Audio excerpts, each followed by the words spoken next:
It's been 10 years, but that night still lives in my head like a movie I can't turn off.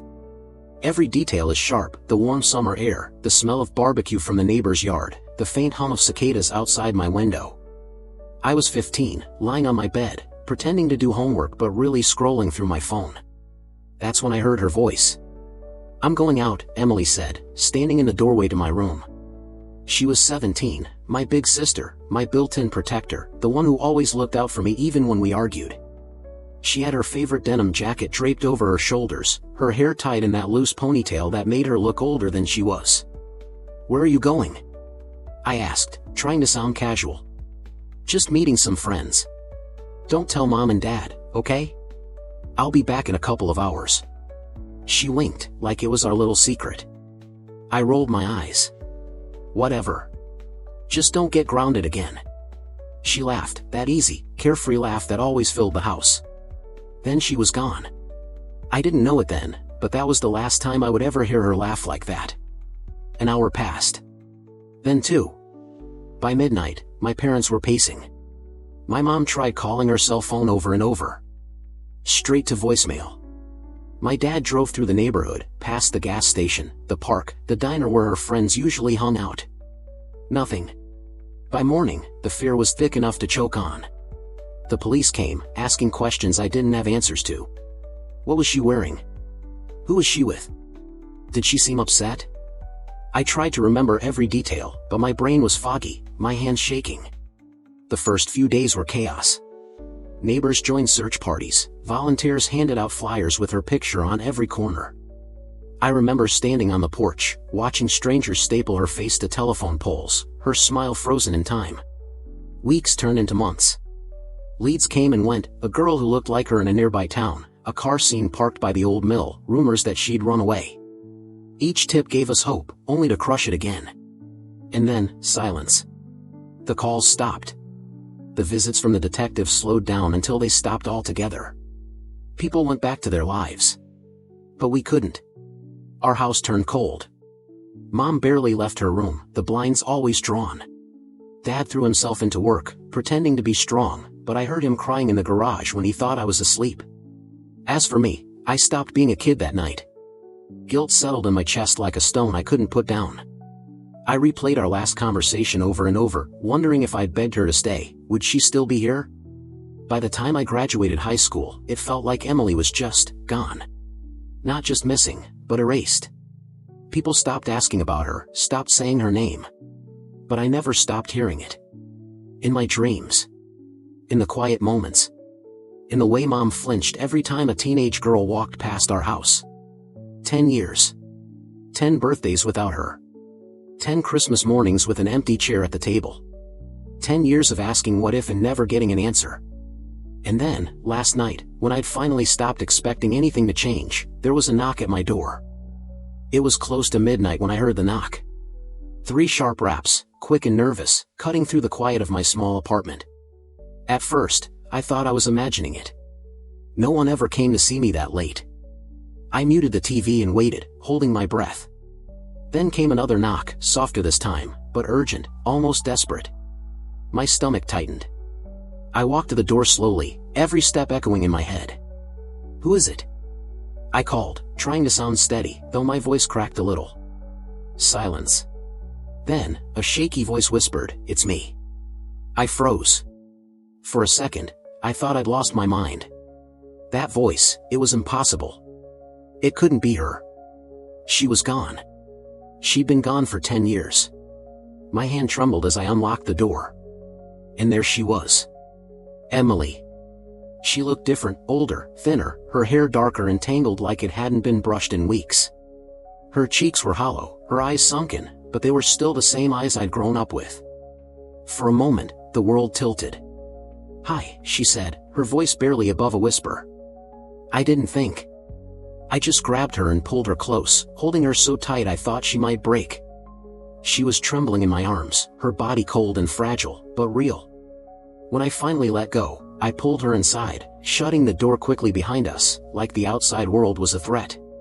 She looked around the apartment like she wasn't sure if she was allowed to be there. Her clothes were worn and too big, like they didn't belong to her. There were faint bruises on her arms, faded but still there. "Where have you been?" The words slipped out before I could stop them. She flinched at the question and looked down at her hands. "It's a long story," she whispered. I wanted to press her for answers, but I could see it in her face, the fear, the exhaustion, the weight of something I didn't understand. So I just nodded and said, "Okay. You don't have to talk right now." I made her some tea, even though my hands were shaking so badly that I spilled half of it. She sat at my kitchen table, staring at the steam rising from the cup but not drinking. Every few seconds, her eyes darted toward the window, like she expected someone to be watching. I didn't know what to say. 10 years of questions burned in my chest, but none of them felt right. All I could do was sit across from her in stunned silence, trying to convince myself this wasn't some cruel dream. At one point, I caught her staring at the framed picture of us on the shelf, the last one we ever took together. She looked away quickly, her jaw tightening like it hurt to see it. When she finally spoke again, her voice was so soft I almost missed it. "I didn't know where else to go," she said. I needed to come home." That was when it hit me, whatever had happened to her, whatever hell she'd been through, she wasn't free of it yet. She was scared, broken in ways I couldn't begin to understand. And as much as I wanted to fix everything in that moment, to demand answers, to call someone, to scream, I just reached across the table and took her hand. "You're safe now," I told her. "You're here. That's all that matters tonight." She didn't say anything, but her fingers tightened around mine, just for a second. That night, I set up a bed for her on the couch, gave her one of my blankets, and watched as she curled up like a child, eyes wide open, staring at the ceiling.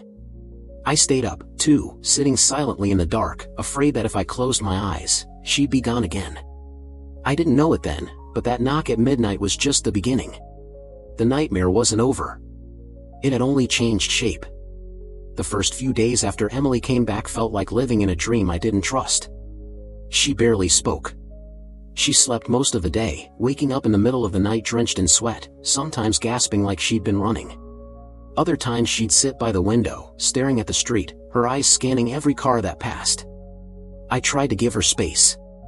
I cooked her meals, left clean clothes by the bathroom, pretended I didn't notice when she jumped at sudden noises. But inside, I was screaming with questions I couldn't bring myself to ask. One morning, about 4 days after she showed up, I found her sitting at the kitchen table. She was holding a mug of coffee but hadn't taken a sip. The sun coming through the blinds caught her face, and for a moment, she almost looked like the sister I remembered, except for the haunted look in her eyes. "Emily," I said softly, not wanting to scare her. She didn't look up. "I know you have questions," she said, her voice quiet but steady.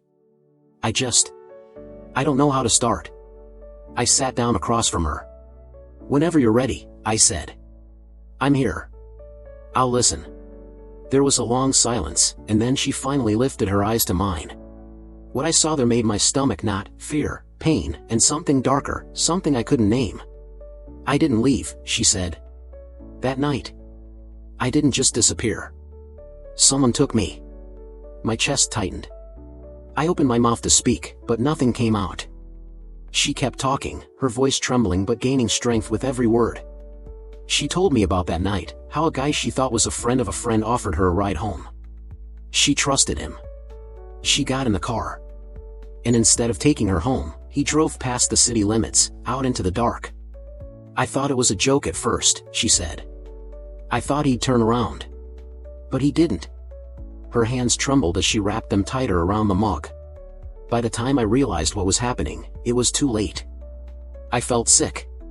My sister, 17 years old, terrified and alone, while I was lying in my bed, completely unaware. She told me she was taken far from home, to places she couldn't even name because she didn't know where she was. Small rooms. Locked doors.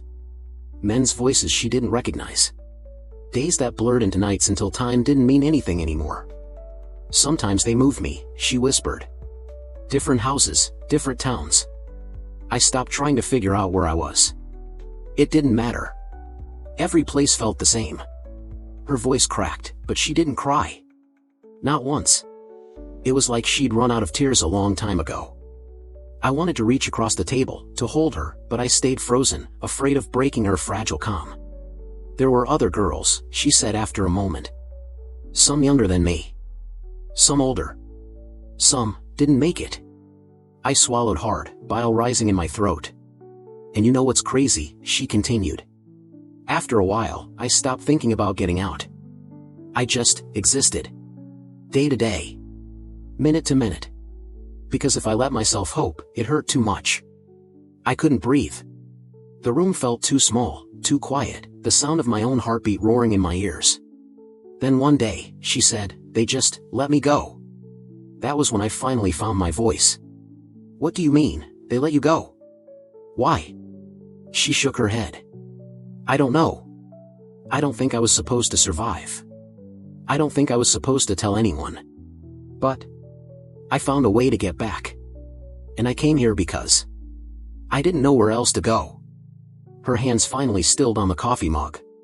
She looked exhausted, like saying those words had drained the last bit of energy she had left. I wanted to tell her everything, that I was sorry, that it wasn't her fault, that she was safe now, but the words felt too small, too meaningless for the weight of what she'd just shared. So I did the only thing I could. I reached across the table and held her hand. She didn't pull away. For a moment, it was like we were kids again, just brother and sister, holding onto each other because there was nothing else we could do. That night, after she'd finally fallen asleep, I sat alone in the dark, my mind spinning. The pieces of the past were starting to come together, but they didn't form a picture I could understand. All I knew was that Emily was home, and whoever had done this to her, whoever had taken 10 years of her life, they were still out there. I thought I was ready to hear it all, but nothing could have prepared me for what Emily told me that night. She sat across from me on the couch, her knees pulled up to her chest, her fingers gripping the sleeves of the hoodie I'd given her. Her eyes were fixed on the floor, as if saying the words out loud might make the memories come alive again. The first night was the worst, she said, her voice flat but steady. I kept thinking it was some mistake. That someone would notice I was gone, that the police would find me. I kept waiting for you, for Mom, for Dad, for anyone. But no one came. She told me about the first place they took her, a small house in a quiet neighborhood. It looked normal from the outside. Inside, it was a prison. The windows were nailed shut. The doors locked from the outside. There was a mattress on the floor, a bucket in the corner, and nothing else. They told me if I screamed, if I tried to get out, they'd make sure no one ever found me, she said. And I believed them. I was 17, scared out of my mind. I didn't know what to do except stay quiet and hope they'd let me go. Days turned into weeks. Weeks into months. She wasn't kept in one place for long. Every time she started to memorize the sounds outside, a passing train, the hum of a highway, the bark of a neighbor's dog, they would move her. Sometimes in the middle of the night, sometimes with no warning. I stopped asking where we were, she said. It didn't matter. It was always the same. 4 walls, a locked door, and the same rules: don't talk unless they talk to you, don't try to run, don't ask questions. Her voice stayed calm, almost too calm, like she'd rehearsed these words in her head for years but never said them out loud. There were other girls, she continued. Sometimes we'd see each other in passing, but we weren't allowed to talk. Some of them were younger than me. Just kids. I used to pray for them, even after I stopped praying for myself. I couldn't speak. My hands were shaking, my throat tight, but I didn't want to interrupt her. She told me about the first time she tried to escape. It was after almost 2 years, when she thought one of the doors hadn't been locked properly. She ran, barefoot, in the middle of the night, through the woods behind the house. She made it as far as a gas station. She thought she was free. They found me before I could even explain to the clerk what was happening, she whispered. And after that, I stopped trying. I told myself it was better to stay alive, even if it meant staying there. Every detail hit me like a punch. The birthdays she spent in silence. The nights she lay awake, staring at the ceiling, wondering if we'd given up on her. The way she taught herself not to cry because tears only made things worse. I learned to disappear inside my own head, she said. To make myself small. Quiet. Invisible. That's how I survived. She paused for a long time, staring at her hands. Then her voice dropped lower. And then, one day, they just let me go. No explanation. They dropped me off on a road in the middle of nowhere. I thought it was a trick at first. I waited for someone to come back. But no one did. She'd spent days walking, avoiding people, too afraid to ask for help. She finally made it to a bus station, stole enough change to make a call, and bought a ticket to the city closest to home. "And then I came here," she said quietly. "I didn't know if you'd even want to see me. But I didn't know where else to go." By the time she finished, the room was silent except for the hum of the refrigerator. I couldn't find the right words. Nothing felt big enough, comforting enough, to cover the weight of what she'd carried alone for so long. All I could do was sit there, my hands gripping the edge of the couch, my chest tight with anger and heartbreak. Emily finally looked up, her eyes meeting mine for the first time that night. "I know you want to call the police," she said. "But you can't. Not yet. They'll know. And if they know, they'll come for me. For you. For everyone." That was the first time I realized her nightmare wasn't over. She might have made it home, but the people who stole 10 years of her life were still out there, and they weren't done. At first, I thought it was just paranoia, the kind that comes from living through something unimaginable. Emily barely slept, jumped at the sound of footsteps in the hallway, and kept the curtains closed no matter what time of day it was. I told myself she just needed time. That once she felt safe, the fear would fade. But then I started noticing things, too. The first time was a week after she came home. A black sedan sat parked across the street. Windows tinted, engine off, never moving. It stayed there for hours. At one point, I walked outside to take the trash out, and when I looked toward the car, I thought I saw someone watching me. By the time I blinked, the car had pulled away. I didn't say anything to Emily. I didn't want to feed into her anxiety. But that night, she asked me out of nowhere, "Did you see it?" "See what?" I tried to play dumb. "The car," she whispered. "They're watching." Her hands were shaking so hard that I had to take the glass of water from her before it spilled. Over the next few days, the feeling of being watched grew impossible to ignore. A man lingering near the building entrance, staring up at my window. Someone following us when I took her out for groceries, always just far enough behind that I couldn't be sure. And then, one night, a piece of paper slipped under my door.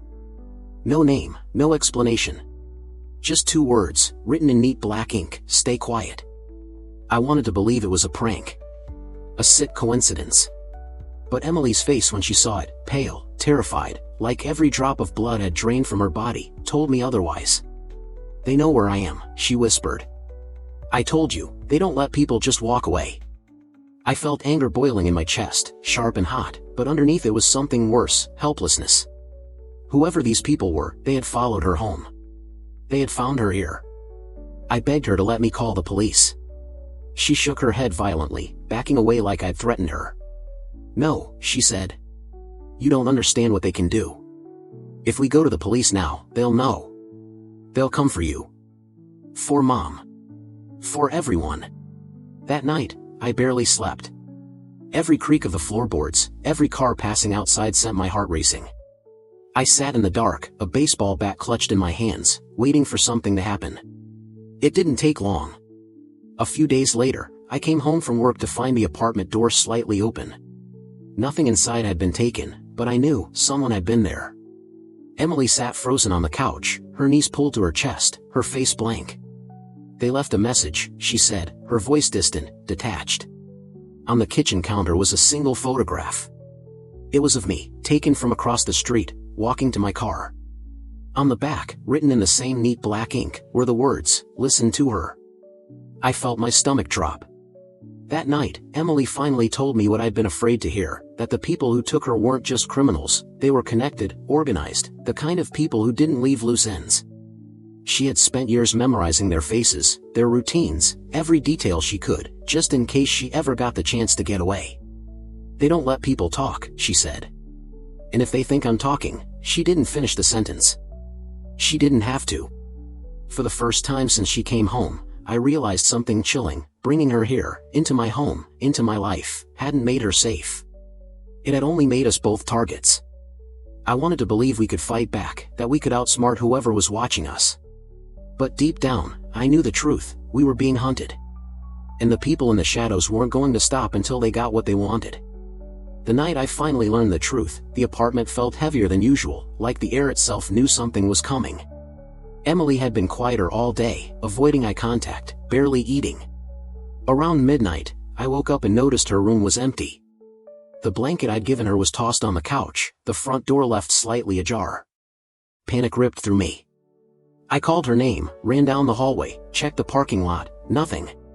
The streets were quiet, the only sound the hum of a distant train.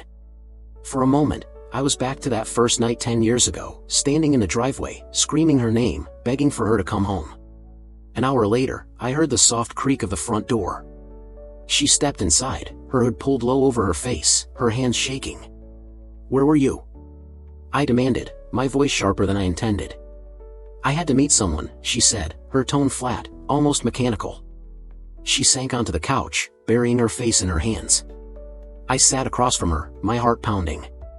"Emily, what's going on? I can't help you if you keep shutting me out." Her shoulders trembled. Then she finally looked at me, and for the first time, there was no fear in her eyes, just exhaustion. "You're right. You deserve to know everything." She told me about the message she'd received earlier that week, a coded text from someone she'd met during her captivity. Another survivor. A girl named Mara, who had managed to escape a year before Emily. They had stayed in contact through secret channels, trying to piece together the network that had held them captive. "She knows things," Emily said, her voice shaking. "Names. Locations. People who think they're untouchable. She's been collecting evidence for years, waiting for the right moment to expose them." I stared at her, trying to make sense of it. "And you're helping her?" Emily nodded. "I've been keeping records, too.